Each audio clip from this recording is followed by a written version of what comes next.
The Night Stalkers. The United States Army's 160th Special Operations Aviation Regiment is an elite group with many harrowing accomplishments under its belt.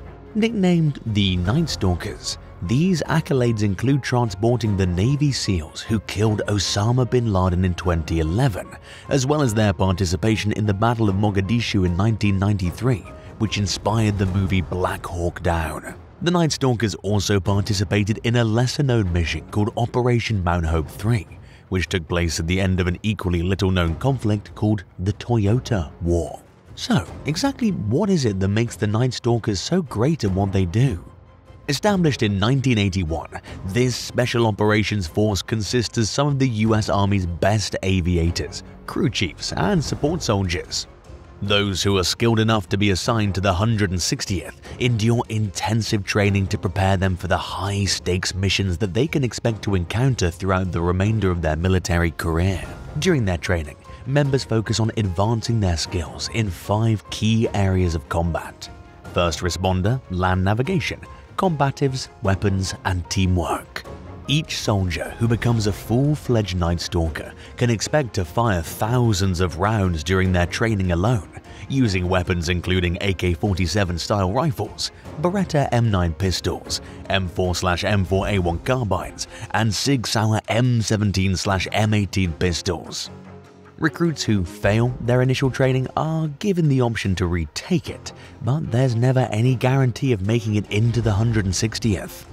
Each round of initial training lasts 5 weeks, while the training to become an officer lasts for anywhere from 20 to 28 weeks. A Night Stalker pilot is expected to undergo a specific round of qualifications testing in order to become fully mission qualified, or FMQ. Pilots who receive FMQ status typically remain in that rank for 3 to 5 years before they're eligible to try out for flight lead qualification. Simply put, in order to become a Night Stalker, a soldier needs to really know their stuff. And it isn't just about passing the initial tests, but about keeping up with the requirements over time and proving that you've still got it. This is why the 160th was specifically chosen for Operation Mount Hope 3, which came several months after the end of a conflict known as the Toyota War. The Toyota War. Over an 8-month period starting in late 1986, a conflict known as the Toyota War was fought in northern Chad and along the Chad-Libya border. It came following Libya's occupation of a region in northern Chad known as the Alzou Strip in 1983 and was named for the Toyota pickup trucks the Chadian forces used in their fight against the Libyans. Throughout the war, the Chadians received immense support from the United States and France, while Libya was backed by Soviet-made military equipment. Much of this equipment was captured by the Chadians and/or abandoned by the Libyans during the conflict. It was a Soviet-made Mi-24 helicopter in particular that inspired the top-secret US mission, codenamed Operation Mount Hope 3. The Toyota War ended with a major victory for the Chadians, who only suffered 1,000 losses.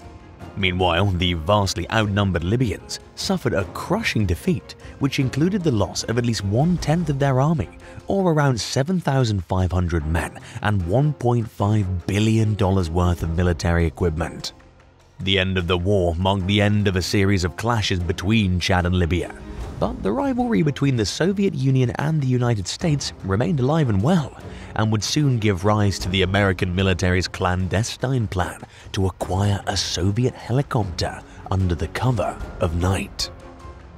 The MiL-Mi-25 Hind and the Chadian-Libyan conflict. Known by the NATO reporting name Hind, the MiL-Mi-25 is one of the designated export versions of the Soviet-built MiL-Mi-24 military helicopter.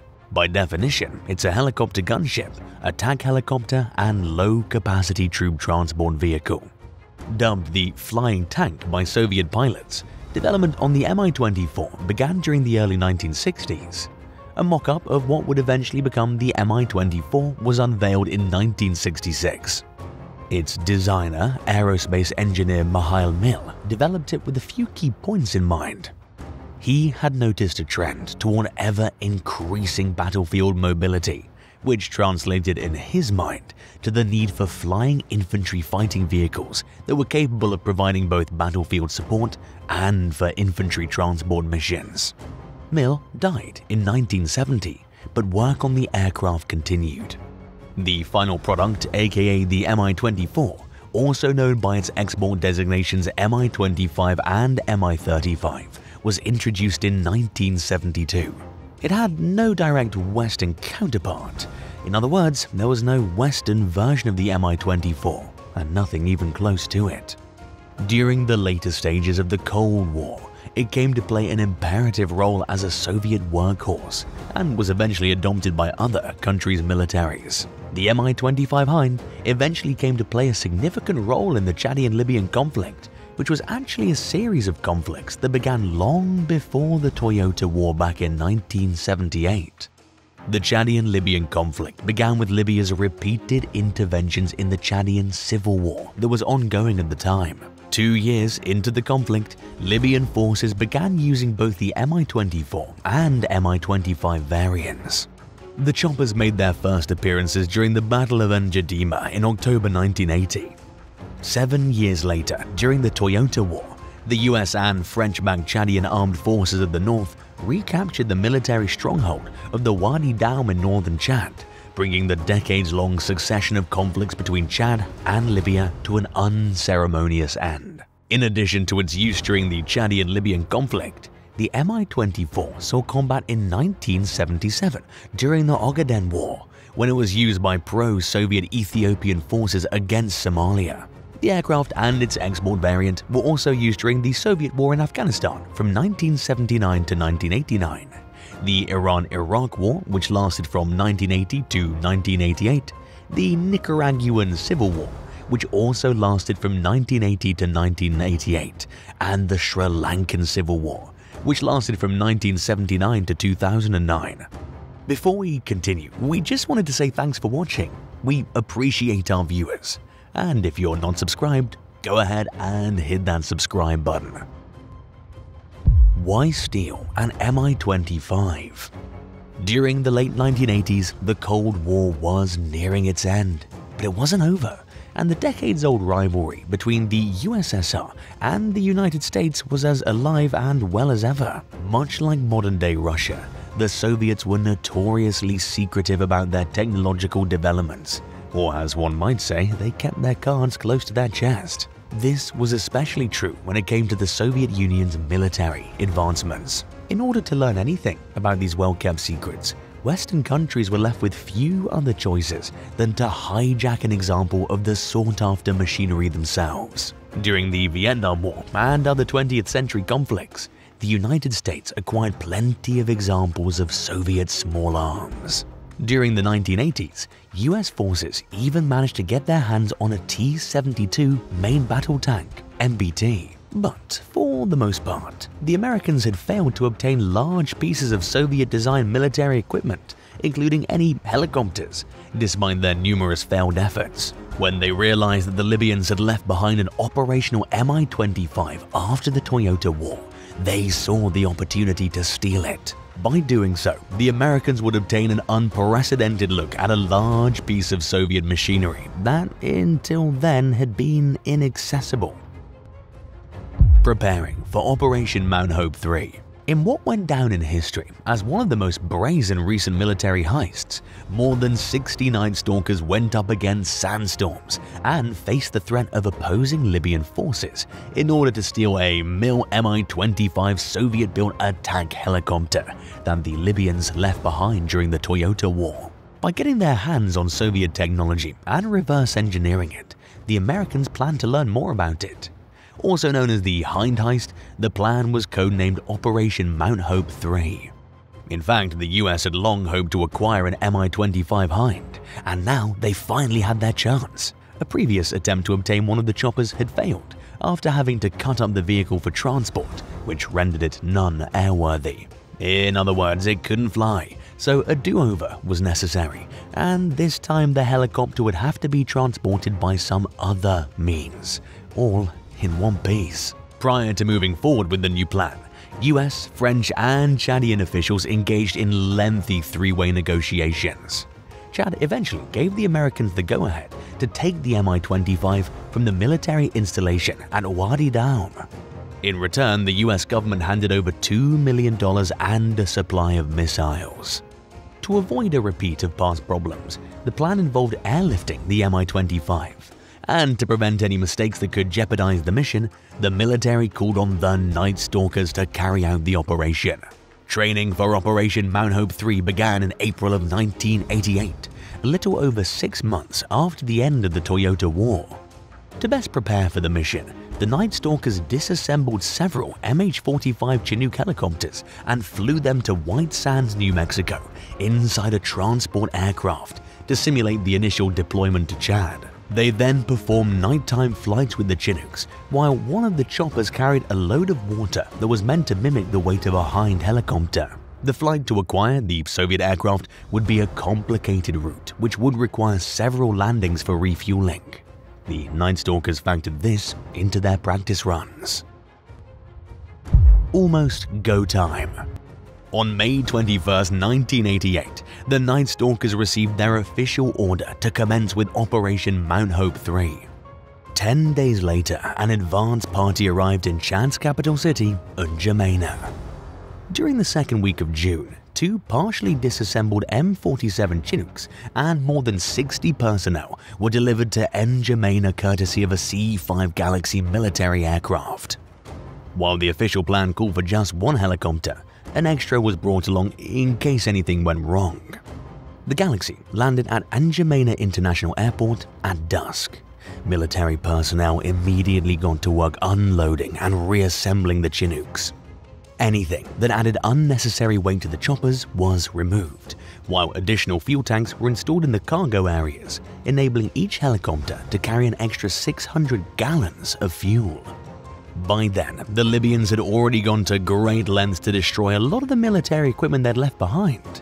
They did so largely at the Soviet Union's urging, specifically to prevent any recovery efforts that the Americans might undertake. But in the process, they apparently forgot to destroy the one Mi-25 Hind helicopter that the US eventually narrowed its sights on. Go time. At midnight sharp, on June 11th, the Chinooks began the 550-mile flight to Wadi Daum. Operation Mount Hope 3 had officially begun. At the time, there were still some Libyan forces in the area, making speed and secrecy crucial to the mission. The Night Stalkers were especially worried that if any Libyan forces caught on to their attempt to retrieve a helicopter, they might bomb any desirable equipment that remained. By the time the actual recovery was underway, an advance team had already traveled covertly to Wadi Daum. They secured the airfield and prepared the Hind helicopter for transport. In doing so, they discovered that the chopper was almost airworthy. In other words, it was almost in good enough condition to fly it rather than airlift it, but not quite. One of its engines had been struck by a bullet, and it was considered too risky to try flying it. Once they arrived on site, both Chinook's additional fuel tanks were removed because they added too much weight for the choppers to lift the Hind. Instead, the Night Stalkers loaded the fuel tanks and the Hind's rotor blades onto a C-130 Hercules transport aircraft and flew them out from the site. With the Hind slung beneath one of the Chinooks, both MH-47 helicopters took off for N'Djamena. Along the way, they stopped twice to refuel from C-130s that the US Air Force had established ahead of time as temporary refueling points. At the second refueling stop, the Americans received backup assistance from a unit of the French Foreign Legion. The French also helped by providing air cover when and where it was needed. Perfect timing. The Chinooks narrowly avoided getting directly caught in a sandstorm as they touched back down at N'Djamena with the Mi-25 Hind in tow. After waiting for the sandstorm to pass, the Americans loaded the Hind onto a C-5 Galaxy transport plane. The 2 MH-47s were partially disassembled and were also loaded onto a second C-5 for transport back to the United States. From there, the 2 C-5s proceeded to Fort Rucker, Alabama, stopping in Ascension Island and Antigua to refuel along the way. The Mi-25 Hind arrived at Fort Rucker on June 16th, 5 days after Operation Mount Hope 3 officially began. In order to properly evaluate the aircraft, it was restored to flying condition. After that, the chopper was taken to the Threat Systems Management Office, where its capabilities were demonstrated to various military units. The Mi-25 was also used in training exercises as a representation of an enemy vehicle. By analyzing the stolen Hind, the military learned that it had truly earned its reputation as a flying gunship. It was heavily armed with a variety of powerful guns, a fixed twin-barrel autocannon, and external stores for carrying multiple types of weapons, including bombs, anti-tank guided missiles, rocket pods, and additional machine gun pods. Since its capture and its time spent as a learning tool, the highly coveted Soviet chopper has found yet a new purpose. In 2012, it was given to the Southern Museum of Flight in Birmingham, Alabama, where it remains on public display to this day. By donating the aircraft, the military enabled it to narrowly avoid its plans to scrap the vehicle. Thanks for watching. Have you heard of Operation Mount Hope 3 before watching this video? Tell us in the comments and hit that subscribe button while you're at it.